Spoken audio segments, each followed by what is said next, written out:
Hello everyone students, welcome in my YouTube channel teacher वाला। आप सबका स्वागत है टीचर वाला इस चैनल में।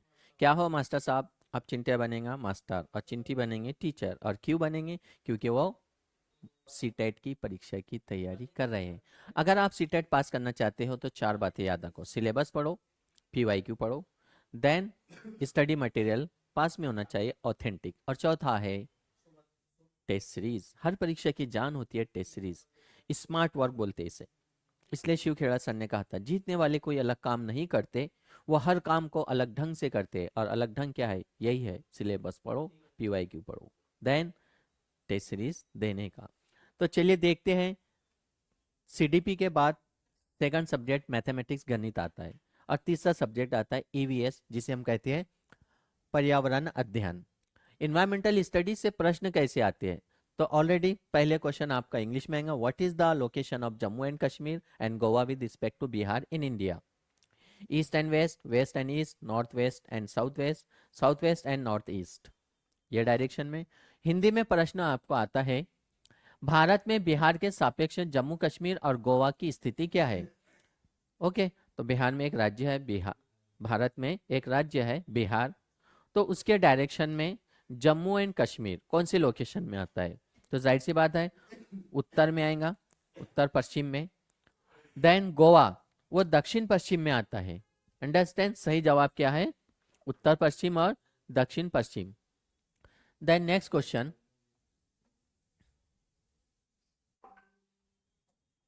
वाष्पीकरण की प्रक्रिया निम्नलिखित में से किस स्थिति में सबसे धीमी होंगी? In English question, under the which of the following conditions will the process of evaporation be slowest?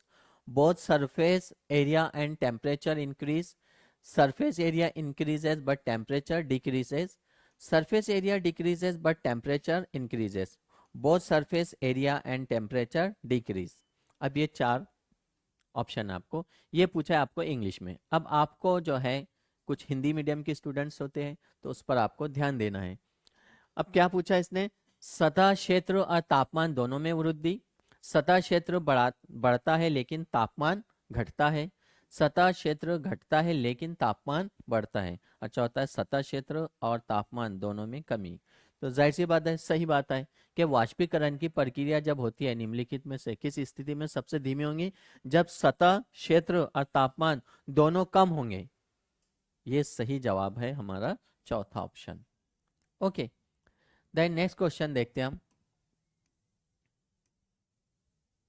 Question number 63, स्थानों, दूरियों और दिशाओं की सापेक्ष स्थिति को समझने की क्षमता है, समझने की क्षमता है। दिशात्मक कौशल, चित्रण कौशल, स्थिति कौशल, ग्राफिक कौशल। अब ये पूछा गया है क्वेश्चन इंग्लिश, हिंदी में। अब यही जो है आपको इंग्लिश में पूछता है। The ability to understand relative position of place, distance and direction, directional skill, mapping skill, positional skill, graphic skills. तो कौन सा आना चाहिए बताइए? तो सही जवाब क्या आएगा? चित्रण कौशल।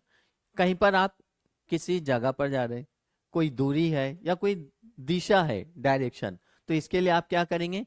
चित्रण कौशल का इस्तेमाल होगा, जाहिर सी बात है। पिक्चर्स यहाँ पर दिया होगा, mapping skill. Understand? Then next question, last हम देखते हैं।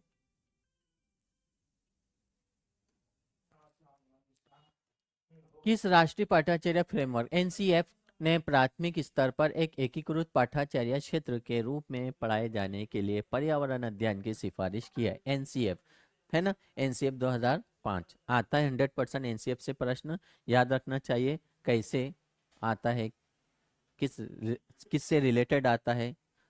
तो एनसीएफ 2005, एनसीएफ 1988, एनसीएफ 2000 और एनसीएफ 1975। अब अलग अलग एनसीएफ है ईयर के हिसाब से।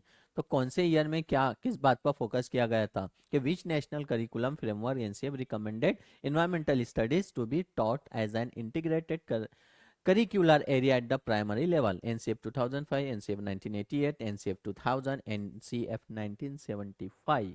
तो कौन सा आना चाहिए? जाहिर सी बात है NCF 1975 इज करेक्ट। यस और नो?